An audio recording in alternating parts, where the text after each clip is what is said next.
So the next point is cloud computing. Now what is cloud computing? Cloud computing is nothing but it is a platform where we use the internet to store the data and use the software instead of our own computers, right. म्हणजे ते एक असं platform आहे जिथे आपण काय करतो, data स्टोरेजसाठी किंवा सॉफ्टवेअरचा यूज केला जातो. ओके, आपले स्वतःचे कम्प्युटरचा न यूज घेता आपण काय करतो तर त्या प्लॅटफॉर्मवरती म्हणजे आपण काय करतो आहे, आपण इंटरनेटच्या यूजनी आपण काय सॉफ्टवेअर्स किंवा काही असे प्लॅटफॉर्मवरती काय करतो आहे तर आपला डेटा स्टोअर कसा केला जाईल तर ते प्लॅटफॉर्मचा आपण यूज करतो आहे, राईट. सो आता क्लाउड कम्प्युटिंगचं एक आपण एक इझी एक्झाम्पल जर तुम्हाला द्यायचं म्हणलं तर आता बघा तुमचा फोन आहे, राईट. तुमच्या फोनमध्ये आता आपण काय करतो, सपोज तुमच्या फोनमध्ये तुम्ही तुमचे फोटोज, तुम्ही तुमचे व्हिडिओज काय केले सगळे स्टोअर केलेले आहेत, राईट. आता इन केस तुमचा फोन काय झाला, हरवला गेला, तुमचा फोन हरवला, आता त्याच्यामधला तुमचा जो डेटा होता तो लॉस झाला. आता आपण नाही काही करू शकत, राईट. आता आपण त्या डेटा कसा आणणार, आता फोन तर हरवला गेला आहे, आता आपण ते पुन्हा तर नाही ना आणू शकत, मग आता आपल्याकडे काही चान्सेस नाही. सो आता तुमच्या त्या डिव्हाइसमध्ये होतं, तुमचे जे फोटो व्हिडिओज असतील, तुमच्या इम्पॉर्टंट फाईल्स असतील, आता त्याला घ्यायचं आपल्याकडे काही चान्सेस नाही आहे. मग त्याच्यासाठी बघा आपल्याकडे त्याच्यासाठी आपण काय करू शकतो, एक दुसरी मेथड म्हणजेच काय, आपल्याकडे काय करतो आपण सगळ्यांना, आता तुम्हाला गुगल फोटोज माहिती आहेत किंवा ड्राईव्ह माहिती आहे, आपण काय करतो, आपण ड्राईव्हवरती जाऊन आपण सेव्ह करू शकतो. आपल्या ज्या फाईल्स असतील, फोटोज असतील, आपण ड्राईव्हवरती सेव्ह करतो, राईट. किंवा आपले जे गुगल फोटोज आहेत त्याच्यावरती आपण काय करू शकतो, आपले जे फोटोज वगैरे आहेत ते आपण सेव्ह करतो. म्हणजे ते काय आले, एक दुसऱ्या प्लॅटफॉर्मवरती आपण काय केलं, इंटरनेटच्या हेल्पने आपण त्या प्लॅटफॉर्मवरती काय केलं तर आपले जे फोटोज आणि व्हिडिओज आहेत ते सेव्ह केले. आता इन केस आपला फोन हरवला किंवा काही पण झालं, ओके, तर आपण काय करू शकतो, आपल्याकडे एक दुसरा एक काय आहे ऑप्शन आहे की आपण डायरेक्ट आपण ईमेलचं लॉग इन करून आपला जो डेटा आहे त्याचा आपण ॲक्सेस घेऊ शकतो. हेच एक्झाम्पल म्हणजेच आपले काय झालं तर क्लाउड कम्प्युटिंगचे आपले एक्झाम्पल्स आहेत. ओके, सो आपण काय करतो, आपण इंटरनेटच्या हेल्पनी अशा प्लॅटफॉर्मचा यूज करून आपण आपला जो डेटा आहे तो स्टोअर करू शकतो किंवा सॉफ्टवेअर किंवा ॲप्लिकेशनचा काय करू शकतो, यूज करू शकतो. त्यालाच आपण काय म्हणतोय, क्लाउड कम्प्युटिंग म्हणतोय. आता त्याच्यामध्ये पण 3 टाईप आहेत. ओके, आता बघा मॉडेल्स जे आहेत क्लाउड कम्प्युटिंगचे ते किती आहेत, टोटल 3 आहेत. कोणते कोणते आहेत, there are 3 primary services models of cloud computing that are infrastructure as a service that is IaaS, platform as a service PaaS and software as a service that is SaaS. Okay, आता बघा हा important point आहे. Cloud कम्प्युटिंगवरती तुम्हाला short note येऊ शकते. Then हे जे टाईप आहेत, मॉडेल्स आहेत, ज्या मॉडेल्स ऑफ क्लाउड कम्प्युटिंग आहे त्याच्यावरती सुद्धा तुम्हाला right and explain models of cloud computing असा जर क्वेश्चन आला तर तिथे तुम्हाला हे तिन्ही टाईप्स काय करावे लागणार आहेत, तिन्ही जे मॉडेल्स आहेत ते तुम्हाला एक्सप्लेन करावे लागणार आहेत. इवन हे जे फुल फॉर्म आहे, infrastructure as a service, platform as a service and software as a service, हे फिलिंग द ब्लँकसाठी किंवा MCQ 1 करेक्टसाठी हा क्वेश्चन तुम्हाला येऊ शकतो. इवन तुम्हाला MCQ 2 करेक्ट किंवा MCQ 2 करेक्टसाठी बघा इथून क्वेश्चन येऊ शकतो तुम्हाला, models of cloud computing are, तिथे तुम्हाला ऑप्शनमध्ये दिले असतील. तुमच्यासाठी करेक्ट आन्सर कोणता असणार आहे, प्लॅटफॉर्म ॲज अ सर्व्हिस असेल, सॉफ्टवेअर ॲज अ सर्व्हिस असेल किंवा इन्फ्रास्ट्रक्चर ॲज अ सर्व्हिस. ह्या तिन्हीमधून कोणते तरी 2 काय असणार आहेत, 2 करेक्टसाठी आला तर ते 2 करेक्ट असणार आहेत. Okay, so the first model of cloud computing is, first model कोणता आहे, infrastructure as a service that is IaaS. Okay, आता इन्फ्रास्ट्रक्चर ॲज अ सर्व्हिस म्हणजेच काय आहे बघा, it gives user access to storage, networking servers and other computing resources via the cloud, while the user is still responsible for managing their applications, data, middleware, etc.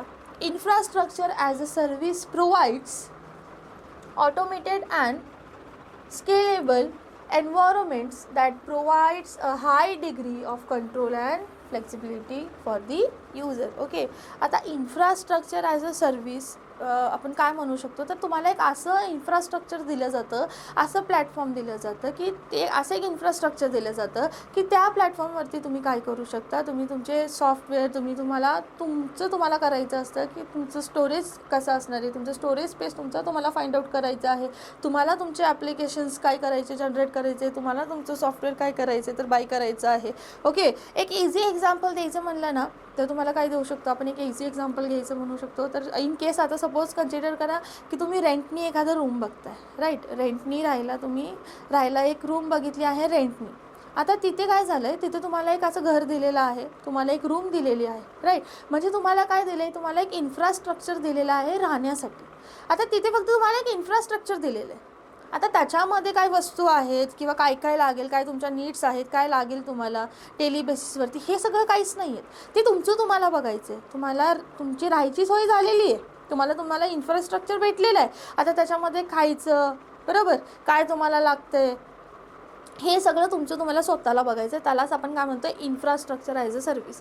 म्हणजे तुम्हाला फक्त एक infrastructure दिला जातो, बाकी सगळं डिपेंड आहे ते तुमच्यावरती डिपेंड आहे. कसं करायचं आहे, काय मॅनेज करायचं आहे, कशाचं यूज करायचं आहे, तुमचं स्टोरेज कसं तुम्हाला मेंटेन ठेवायचं आहे. ओके, सो हे सगळं जे आहे ते टोटली युजरवरती डिपेंड असतं की ते कसं तुम्ही काय करू शकता. तर ते कसं तुम्ही तुमच्या यूजमध्ये किंवा ते सगळं जे आहे त्याचा ॲक्सेस कसा घेऊ शकता. Okay, so than next is the key features. आता त्याचे आपण की फीचर्स बघूयात कोणते कोणते आहेत. बघा काय सांगितलेत की फीचर्समध्ये, instead of purchasing hardware outright, user pay for infrastructure as a service on demand. Okay, and infrastructure is scalable depending on processing and storage needs. Enterprises save the cost of buying and maintaining their own hardware. Okay, so आपण काय करू शकतो, तुम्ही रेंटवरती म्हणजे तुम्ही online प्लॅटफॉर्मवरती सुद्धा softwares and application काय करू शकता, तर घेऊ शकता, त्याच्यावरती डायरेक्ट वर्क करू शकता. ओके, सो डायरेक्ट तुम्ही बाय करण्याची काहीसुद्धा एक गरज नाही आहे. आता बघा असे जे प्लॅटफॉर्म आहेत, जे असे सर्व्हिसेस, ओके, जे हे सगळे सर्व्हिसेस जे आपल्याला प्रोव्हाइड करतात, ते बघा बरेच इथे एक्झाम्पल दिलेले आहेत. ॲमेझॉन वेब सर्व्हिसेस आहेत, देन कम्प्यूट इंजिन आहे, दॅट इज GCE आहे. ओके, आता इथे बघा हे पण खूप इम्पॉर्टंट आहे तुमच्या एक्झाम पॉईंट ऑफ व्ह्यूनी. ह्याचे जे फुल फॉर्म्स आहेत हे तुम्हाला माहिती असलं पाहिजेत. AWS, then GCE. ओके, हे पण फिलिंग द ब्लँकसाठी येऊ शकतं.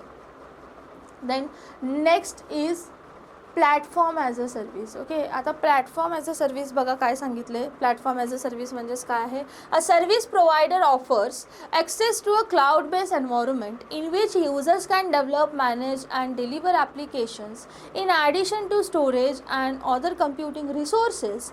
Users are able to use a suite of pre-built tools to develop, customize and test their own applications. Okay, almost any internet connected devices from virtual anywhere in the world.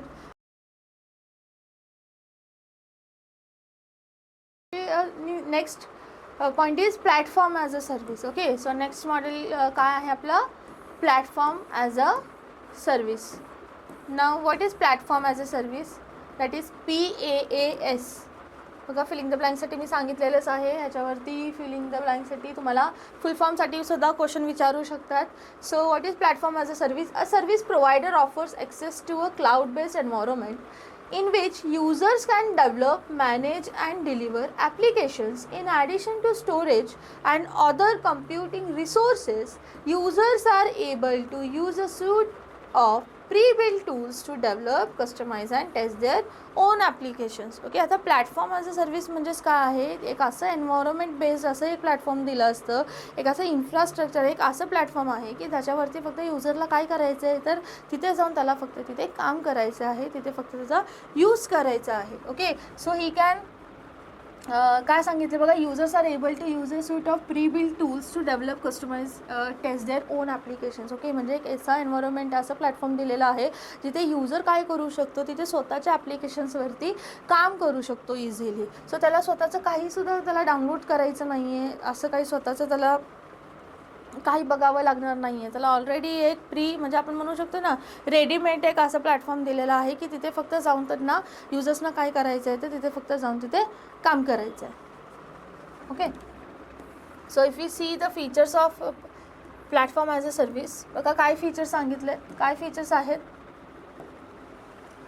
PaaS provides a platform with tools to test, develop and host application in the same environment. Okay, means user can able to host and develop the applications by their own, then enables organization to focus on development without having a worry about underlying infrastructure. Okay, म्हणजेच काय, enables organization to focus on development without having a worry about underlying infrastructure. Okay, म्हणजे युजरला कशा दुसऱ्या गोष्टींची काही त्याला काही घेणं देणं म्हणतो ना आपण, त्याला काही घेणं देणं नाही नसलं पाहिजे. काय करायचं त्यांनी फक्त फोकस कशावरती करायचे की त्याचं जे डेव्हलपमेंट आहे त्याच्यावरती तो इझिली काय करू शकतो, फोकस करू शकतो. Okay, then providers manage security operating systems server software and backups as well as facilitates collaborative work even if team work remotely. Okay, म्हणजे काय आहे, एक ऑलरेडी एक असं स्ट्रक्चर, एक एन्व्हायरमेंट बेस्ड असं एक प्लॅटफॉर्म दिलेला आहे की त्याच्यावरती इझिली आपण काय करू शकतो, ॲज अ युजर इझिली त्याचा यूज, ओके, किंवा कम्पॅटेबल असणार आहे तो युजर त्या प्लॅटफॉर्मसोबत, की त्याला फक्त काय फोकस करायचं आहे की त्या ॲप्लिकेशन्सवरती किंवा ते सॉफ्टवेअर असतील त्याचा यूज कसा करायचा आहे किंवा ते ॲप्लिकेशन डेव्हलप कसे करायचे, तर ह्याच्यावरती फक्त त्याला यूज करायचं आहे. ओके, आता जे मी तुम्हाला प्रिव्हियस एक्झाम्पल दिलं आता तेच एक्झाम्पल आपण पुन्हा घेऊ शकतो. बघा, त्या एक्झाम्पलमध्ये मी काय सांगितलं तुम्हाला, इन्फ्रास्ट्रक्चर ॲज अ सर्व्हिसमध्ये आपण काय केलं सांगा, ऑलरेडी एक इन्फ्रास्ट्रक्चर दिलेलं होतं. ओके, आता ह्याच्यामध्ये आपण जर तेच एक्झाम्पल रिपीट करायचं म्हटलं तर आपण काय म्हणू शकतो, तुम्ही राहायला तुम्हाला घर हवं आहे. ओके, रेंटनी तुम्हाला एक घर दिलं गेलं आहे. आता त्या जे तुम्हाला रेंटनी जे इन्फ्रास्ट्रक्चर एक तुम्हाला घर आहे त्याच्यामध्ये तुम्हाला सगळ्या वस्तूसुद्धा दिलेल्या आहेत. ओके, किचनमध्ये असेल, तुमच्या हॉलरूममध्ये असेल, सगळं तुम्हाला दिलेलं आहे. काय लागणार आहे, इवन तुम्हाला तुमच्या गॅसपासून सगळं दिलेलं आहे. ओके, सगळं म्हणजे सगळं, थोडक्यात आपण म्हणतो ना A to Z सगळं दिलेलं आहे तुम्हाला फक्त जाऊन तिथे राहायचं आहे. त्यालाच आपण काय म्हणतोय, काय म्हणू शकतो, तेच आपलं एक बेसिक एक्झाम्पल आहे आपलं.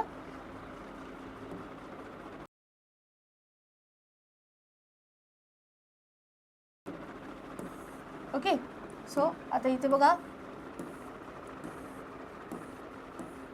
इथे बघा काय सांगितलं आहे, a service provider offer access to a cloud based environment in which user can develop, manage and deliver applications. Okay, आता मी तुम्हाला एक्झाम्पल दिलं प्लॅटफॉर्म ॲज अ सर्व्हिसचं, की ऑलरेडी तुम्हाला एक असं इन्फ्रास्ट्रक्चर दिलं जाईल, त्याच्यामध्ये फक्त तुम्हाला एक इन्फ्रास्ट्रक्चरच नाही तर त्याच्यामध्ये सगळ्या वस्तूसुद्धा दिल्या जाणार आहेत. ओके, फक्त तुम्हाला जायचं आहे, त्याच्यामध्ये राहायचं आहे आणि त्याच्यामध्ये काय तुम्हाला कसं आहे ते तुम्ही आता यूज करायचं आहे फक्त, बस एवढंच आहे, बाकी काही करायचं नाही. तुम्हाला स्वतःचं काही खर्च करायचं नाही आहे, तुम्हाला स्वतःचं काही मेंटेनन्स नाही असणार आहे, त्याचं काही मेंटेनन्स नसणार आहे. का असेल ते फक्त तुम्हाला रेडीमेड म्हणतो ना आपण, रेडीमेड भेटल्यासारखं तुम्हाला ते एक प्लॅटफॉर्म असं मिळणार आहे. Then next is software as a service. Okay, आता सॉफ्टवेअर ॲज अ सर्व्हिस बघा काय, a service provider delivers software and application through the internet. User do not install application on their local devices. Instead, the application reside on remote cloud network access through the web or and API. Okay, म्हणजे बघा इथे software as a service नावातच आहे, software as a service. युजरला काय no need to install any application on their local devices, म्हणजे युजरला काय गरज पडणार नाही की त्यांनी स्वतःचं कोणतेही ॲप्लिकेशन जर लोकल डिव्हाइसवरती तो काय करेल तर इन्स्टॉल करेल. Okay, so instead the application reside on a remote cloud network access through the web.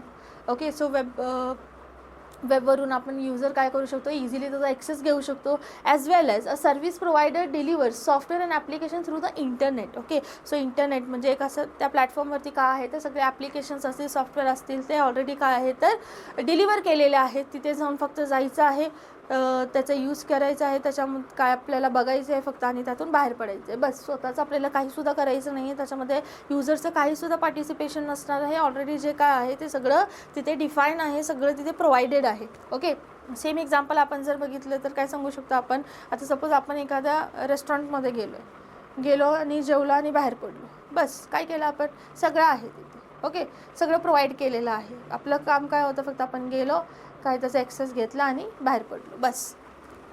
Okay, so this are the models of cloud computing.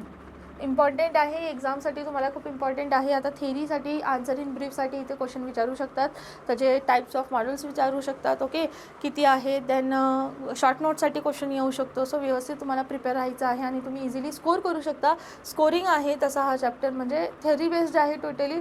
Theory तुम्हाला करायची आहे फक्त, आणि थेरी काही तुम्ही परफेक्ट केली की तुम्हाला ऑब्जेक्टिव्ह टाईपचे कोणतेही क्वेश्चन असतो ते तुम्हाला ते इझिली सॉल्व्ह होणार आहेत. आणि मी फर्स्ट डेपासून सांगते, लाईन टू लाईन सगळं व्यवस्थित तुम्ही प्रिपेअर करायचं आहे, लाईन टू लाईन सगळं रीड करायचं आहे. तुमच्या प्रिपेरेशनसाठी, बोर्डच्या एक्झामच्या प्रिपेरेशनसाठी तुम्हाला तुमचं टेक्स्टबुकच सफिशियंट आहे. खूप इम्पॉर्टंट आहे म्हणजे तुम्हाला तुमचं टेक्स्टबुक, बाकी